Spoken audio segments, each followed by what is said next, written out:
رکھیں امام بخاری نے حدیث بیان کی کہ آپ صلی اللہ علیہ وسلم نے ارشاد فرمایا کہ اللہ رب العالمین کو 3 کام بڑے پسند ہیں۔ کتنے کام؟ اور ان 3 کاموں کو جو بجا لاتے ہیں وہ بھی اللہ کو بہت پسند ہے۔ جب وہ 3 کام پسند ہیں تو جو ان کاموں کو کرتے ہیں وہ بھی اللہ کو پسند ہے۔ اب وہ 3 کام کون سے ہیں؟ بخاری شریف حدیث کی معتبر کتاب سے یہ حدیث لی ہے۔ آپ صلی اللہ علیہ وسلم نے فرمایا کہ الصلاۃ علی وقتہا، الصلاۃ علی وقتہا، کہ وقت پر نماز پڑھنا یہ اللہ کو یہ عمل بہت پسند ہے۔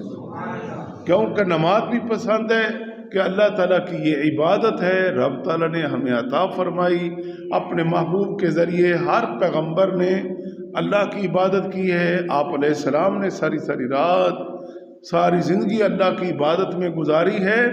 تو جب عبادت پسند ہے تو عبادت کرنے والا بھی اللہ کو پسند ہے۔ اور کون سا وقت اور کس طرح؟ فرمایا الصلاۃ علی وقتہا، وقت پر جو کام ہو جائے نا وہ اللہ کو بڑا ہی پسند ہے۔ یعنی جب نماز کا ٹائم ہو جائے تو ہم نے نماز پڑھنی ہے، باقی کام چلتے رہتے ہیں، کون سا کام ختم ہوتے ہیں؟ ایک کام کریں گے دوسرا آئے گا، دوسرا کریں گے تیسرا، بعض دفعہ وہ ایک کام ہی اتنا بڑا ہو جاتا ہے وہ ختم ہونے کا نام نہیں لیتا۔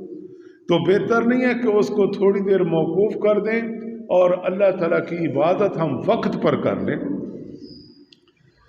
آج ہماری جو غفلت ہے، سستی ہے، حقیقت ہے رونا آتا ہے، دکھ آتا ہے، کیا کریں اس پر؟ جتنا پہلے کوئی ایک وقت میں نمازی نہیں آتا تھا نا تو سارے نمازی دکھ کرتے تھے کہ ہمارا یار بھائی کیا تکلیف ہوگی، کیا وجہ ہوگی کہ آج نہیں پہنچا۔ دکھ بانٹنے کے لیے، اس کی خیر خیریت لینے کے لیے گھر پہ جاتے تھے نا، لیکن یہ تو اس کی جاتے تھے کہ جو نہیں آیا ایک ٹائم میں، تو جو مستقل ہی نہ آئے اس کا کیا کریں؟ ہاں، جو سال ہا سال سے زندگی ہی اسی طرح گزار رہے ہیں، جنہیں نہ رمضان شریف کی خبر ہے، نہ نماز کی خبر ہے، حقوق اللہ کے بارے میں کوئی پتہ نہیں ہے۔ اور بلکہ کیا بتاؤں، رونا یہ ہے کہ 1 آدمی 2 آدمی ایسے بھی ملے کہ بھئی آپ نماز پڑھیں، کہ جی نماز تو آتی نہیں، پڑھیں کیا؟ میں نے کہا آپ آئیں تو صحیح، آپ آئیں تو صحیح نا یار، اتنے نمازی آپ کو مل جائیں گے نماز سکھانے والے، ہم سارے آپ کے ساتھ ہوں گے، چند دن ہمارے ساتھ آپ حرکات سکنات تو کریں تاکہ آپ کو عادت بنے گی، اور ساتھ ساتھ آپ کو نماز سکھائیں گے۔ اور انشاءاللہ الرحمن نماز اتنی آسان ہے، کوئی مشکل نہیں ہے، آپ ہفتہ 10 دن چلیں تو صحیح۔ لیکن بس وہ جب آپ علیہ السلام نے فرمایا نا ایک گناہ کرو دل میں ایک سیاہ نشان لگتا ہے نا، پھر جو سال ہا سال نمازیں نہیں پڑھتے رہے اب دل مکمل سیاہ ہو چکے ہیں۔ تو اب حقیقت ہے کہ یہ وہی وقت ہے کہ جب بندہ عبادت کو عبادت نہ سمجھے، گناہ کو گناہ نہ سمجھے، تو پھر یہی وقت آ چکا ہے کہ وہ اپنے آپ پہ روئے کہ اللہ تعالیٰ نے مجھے اپنی بارگاہ سے فارغ کر دیا ہے۔ خدا را آخرت کی فکر کرو کہ آپ علیہ السلام نے فرمایا اللہ تعالیٰ کو یہ عمل پسند ہے کہ جو وقت پر کیا جائے۔ دوسرے نمبر پہ پھر آپ علیہ السلام نے فرمایا بر الوالدین، والدین کے ساتھ نیکی کرنا، والدین کی خدمت کرنا، ہاں جی، والدین کا ادب و احترام میں یہاں تک چلے جانا جیسے اپنے بازو بچھا دیے جاتے ہیں، ہاں جی، ان کو آگے تو تکا نہیں کرنا، ان کے آگے اف تک نہیں کرنا، ان کو گالی نہیں دینی، ان کو ستانا نہیں ہے۔ اور بھائی جان کیا بتاؤں، ہمارے اسی محلے کی بات کر رہا ہوں، لوگوں نے ایک دنیاوی منفعت کے دھوکے کے اندر سکی والدہ کو گھر سے نکال رکھا ہے۔ آج سال ہا سال سے وہ والدہ در بدر پھرتی ہے۔ اسی محلے کی بات کر رہا ہوں، دور کی بات نہیں کر رہا ہوں، نہیں پتہ تو میں آپ کو بتانے کو تیار ہوں۔ بیٹھے میرے پاس، اور جتنا اس مسئلے کے اندر ہم نے 4 دوستوں کے ذریعے اس جوان کو سمجھانے کی کوشش کی کہ ارے تو والدہ کا ایک بیٹا ہے، اور اس محلے میں وہ شرم کا مارا محلہ چھوڑ کے چلا گیا کہ ہر وقت قاری صاحب نے پکڑا ہوتا ہے، لہذا وہ مکان کرائے پہ دے کے دفع ہو گیا اور والدہ در بدر دھکے کھا رہی ہے۔ اسی محلے کی بات ہے، ہمیں مر جانا چاہیے۔ اور ہر 15 دن مہینے بعد وہ بیچاری میرے دروازے پہ آتی ہے، کبھی کہیں وہ رات گزارتی ہے، کبھی کہیں دن گزارتی ہے۔ یار ہم کس محلے میں رہ رہے ہیں دوستو؟ ہم کس جگہ پہ رہ رہے ہیں کہ آج ایک نوجوان کو ہر طریقے سے ہم نے قائل کیا کہ ارے یہ دنیا ہے 4 دن کا، کوئی ایسا تجھے فرق لگا ہوا ہے تو یہ مکان بھی تو اسی کا ہی ہے نا، تو کرایہ دے کے کھاتا ہے، یہ بھی تو والدہ کا ہے، والد کا ہے نا۔ والد فوت ہو چکا ہے، سال ہا سال گزر چکا ہے، اور والدہ جو ہے وہ بیچاری در بدر ہے۔ مہینے بعد 15 دن بعد بیچاری آتی ہے اور دکھ درد ہمارے ساتھ کرتی ہے، پھر چلی جاتی ہے۔ ہم اس کو دلاسا دیتے ہیں، محبت دیتے ہیں، سمجھاتے ہیں کہ جی پھر اچھا آج کے تقریباً کوئی 8-10 سال ہونے کو ہے۔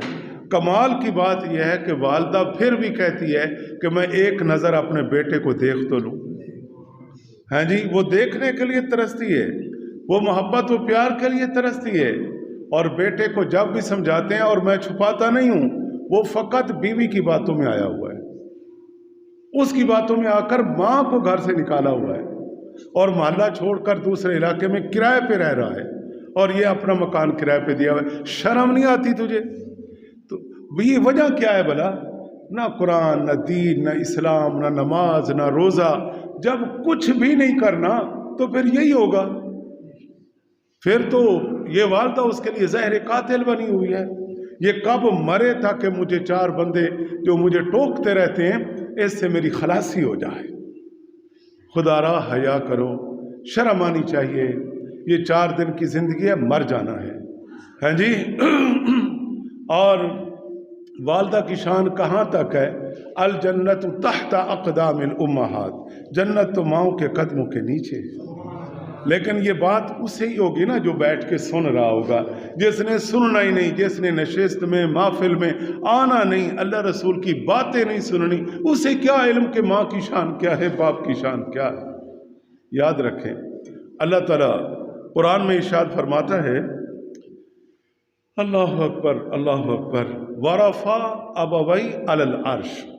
یہ سورہ یوسف کے اندر ایک جملہ ہے قرآن پاک کے اندر، کہ جب ایک وقت تھا یوسف علیہ السلام پر بڑی سختیاں آئیں، بڑے مسائل سے گزرے۔ وہ تو واقعہ اپنی جگہ ہے، دل کو تڑپا دیتا ہے کہ سکے بھائیوں نے کنویں کے اندر ڈالا تھا یوسف علیہ السلام۔ پھر ایک وقت آیا جیلیں کاٹتے ہوئے، قید کی صعوبتیں برداشت کرتے ہوئے، طرح طرح کی تہمتوں کا سامنا کرتے ہوئے وہ یوسف ایک وقت آیا کہ مصر کا پورا اللہ تعالیٰ نے انہیں مالک ہی بنا دیا۔ تو جب حضرت یعقوب علیہ السلام اور یوسف علیہ السلام کی سوتیلی والدہ، سکی والدہ تو فوت ہو چکی تھی نا۔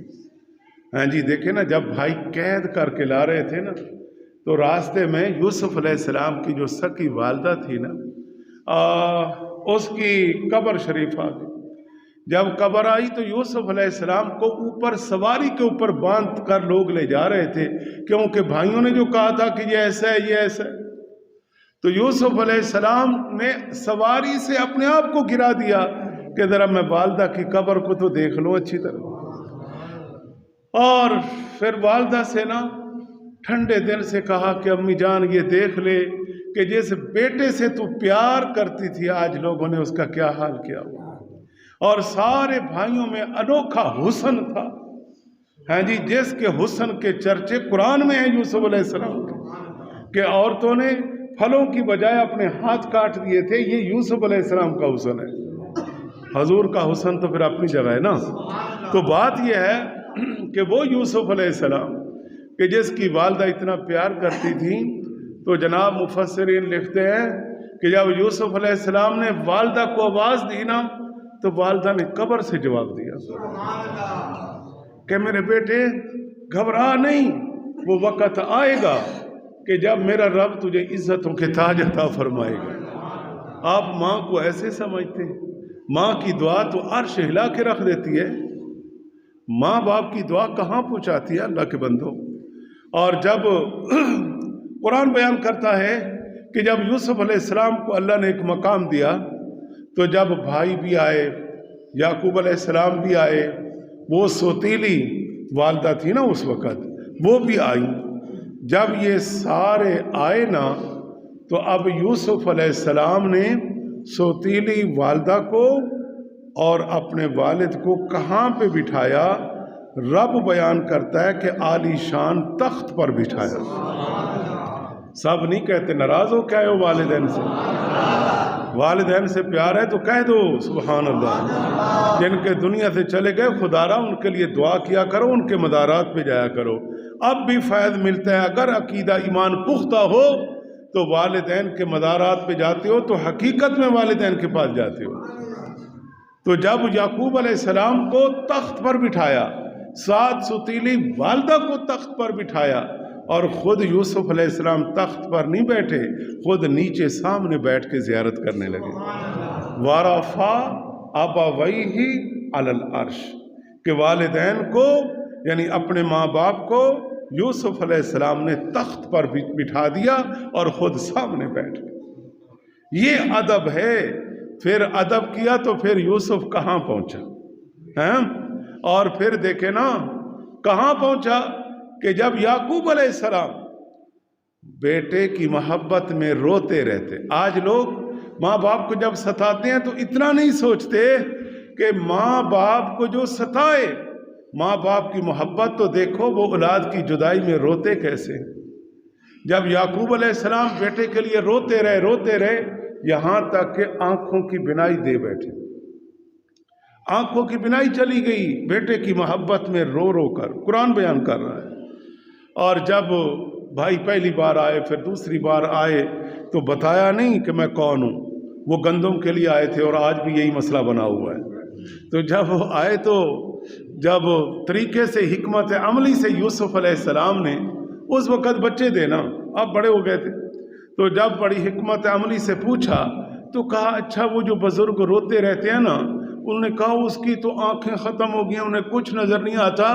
تو پھر یوسف علیہ السلام نے کہا کہ یہ ایک کرتا میں دیتا ہوں بطور شفا، یہ اس بزرگ کو دے دینا اور کہنا اپنی آنکھوں پہ لگا لے۔ قرآن بیان کرتا ہے اذهبوا بقمیصی ھذا فالقوه علی وجہ ابی، کہ یہ میرا کرتا لے جاؤ اور اس بزرگ کو دے دینا۔ بتا نہیں سکتے تھے نا کہ وہ میرا باپ ہے، حکمت عملی سے چل رہے تھے، کیونکہ یوسف علیہ السلام کو سارا پتہ تھا کہ آگے کیا ہونے والا ہے۔ اب وہ کرتا مختصر یہ ہے کہ وہ کرتا اب جا رہا ہے جی، اب باپ بھی تو پھر باپ تھا نا، وہ بھی پیغمبر تھے۔ جب یوسف علیہ السلام کا کرتا باپ کے پاس گیا جو بیٹے کی محبت میں روتا تھا، آج وہ کرتا باپ کے پاس پہنچا تو باپ نے ایسے آنکھوں پہ لگایا تو بینائی واپس لوٹ آئی۔ یہ ہے بیٹے کی بھی سچی محبت اور باپ کی بھی سچی محبت۔ بینائی واپس آئی۔ اس سے پتہ چلا، نتیجہ کیا نکلا کہ ماں باپ کی دعاؤں سے اولاد کی مشکلیں حل ہوتی ہیں، اور اولاد نیک ہو تو ماں باپ پر بھی رحمتیں ہوتی ہیں۔ جی بینائی واپس لوٹ آئی۔ اور پھر یعقوب علیہ السلام جو روتے رہتے تھے نا، ان کو سکون آ گیا کہ اچھا میرا بیٹا فلاں جگہ پہ موجود ہے، لیکن انہیں نہیں بتایا کہ اس میں پیغام کیا ہے، لیکن باپ کو پتہ چل گیا کہ میرا یوسف جو ہے وہ مصر کے اندر موجود ہے۔ تو اندازہ تو کریں نا یار، اگلی رات ہم پڑھ گئے ہیں نا سورہ کہف کے اندر ایک جملہ آیا فَأَبَوْا أَن يُضَيِّفُوهُمَا، جب خضر علیہ السلام اور حضرت موسیٰ علیہ السلام، جب بستی والوں نے نا ان کی دعوت نہیں کی، مہمان ہی نہ بنایا، انکار کر دیا، چلے جاؤ، جب چلے گئے نا تو بستی سے نکلتے ہوئے دیکھا ایک دیوار گر رہی ہے، ایک دیوار گر رہی ہے۔ خضر علیہ السلام نے حضرت موسیٰ سے کہا کہ بھائی یہ دیوار کو آپ ادھر سے پکڑے، میں ادھر سے، ہم اس کو سیدھا کر دیں، اس کو مکمل کر دیتے۔ چلو جی مکمل ہو گئی۔ تو موسیٰ علیہ السلام نے کہا بستی والوں نے تو ہمیں روٹی پانی نہیں پوچھا، ہمیں مہمان تک نہیں بنایا، اور آپ مجھ سے دیواریں سیدھی کروا رہے ہیں، دیواریں بنوا رہے ہیں، خدا را کچھ خیال کریں۔ خضر علیہ السلام نے کہا، مختصر عرض کر رہا ہوں نا، خضر علیہ السلام نے کہا کہ جناب بات یہ ہے، اس دیوار کے نیچے یتیم بچوں کا خزانہ ہے، توجہ کریں، یتیم بچوں کا خزانہ ہے، اور دیوار گر چکی ہے، تھوڑا اور مٹی سائڈ پہ ہوئی تو وہ خزانہ ظاہر ہو جائے گا اور لوگ چوری کر لیں گے، اور جب کہ بچے تو ابھی چھوٹے چھوٹے ہیں، ابھی انہیں تو علم نہیں ہے، اور یہ لوگ اٹھا کے لے جائیں گے۔ ابھی ہم نے اس خزانے کو محفوظ کیا ہے، اور ساتھ یہ بتایا محفوظ کیوں کیا ہے کہ وَكَانَ أَبُوهُمَا صَالِحًا، کہ ان کا جو باپ تھا نا وہ بڑا نیک تھا، وہ ان کا باپ بڑا نیک تھا، اس نے اپنی زندگی کی پونجی اس دیوار کے نیچے رکھی اور کہا رب میں تیری امان میں کرتا ہوں، جب میرے بچے بڑے ہو جائیں تو ان تک یہ پہنچ جائے، اور وہ دنیا سے چلا گیا، اب ہم اس کی حفاظت کر رہے ہیں۔ ہاں اللہ کے بندو، ماں باپ کی نیکیاں اولاد کے کام آتی ہیں۔ کوئی کبھی یہ نہ سمجھے کہ میرے ماں باپ جو ہیں وہ میرے لیے مخلص نہیں ہیں، یہ ایک وہم ہے، یہ غلطی پر مبنی ہو تم، جن کی سوچیں اور فکریں یہ ہے کہ جناب والدین جو ہیں ایسے ہیں ایسے ہیں ایسے، کئی بدبخت منحوس ایسے ہوتے ہیں جب وہ بک بک کرنی شروع کریں تو ماں باپ کو گناہ گار جب تک نہ ثابت کر لیں ان کو امن نہیں آتا۔ شرم آنی چاہیے کہ ارے تو ان کے پیٹ سے آیا، وہ تیرے پیٹ سے نہیں آئے، خیال کرنا، کوئی سوچ تو صحیح نا۔ ایک لمحہ برداشت نہیں، تو وزن 1 کلو اٹھا کے پھرنا تو تیری ماں نے تجھے 9 ماہ تک اٹھایا ہے، پھر اس کو کتنی مشکلات سے گزرنا پڑا، اور پھر جب تیری پیدائش ہوتی ہے تو وہ عورت کے لیے وہ لمحہ جو ہے موت سے کم نہیں ہوتا، اسے ہی پتہ ہوتا ہے جو اس کے ساتھ مراحل گزرتے۔ تو بہرحال قرآن میں، حدیث میں، ہر مقام پر والدین کی جب قرآن بیان کر دے، اللہ کا محبوب بیان کر دے تو ہمیں سر تسلیم میں خم ہونا ہے۔ پھر آپ والدین کو گناہ گار ثابت نہ کریں، آپ نے حساب نہیں لینا، حساب ان کا بھی رب کے پاس ہے۔ ہاں جی، ایسے صحابہ بھی ہیں جو مسلمان ہو گئے، والدین ایک عرصے تک دین میں نہیں آئے، انہیں بڑے مسائل ہوتے رہے، لیکن حضور فرماتے کہ دین کے بارے میں تو ان کی نہ مانو لیکن ادب نہ چھوڑو۔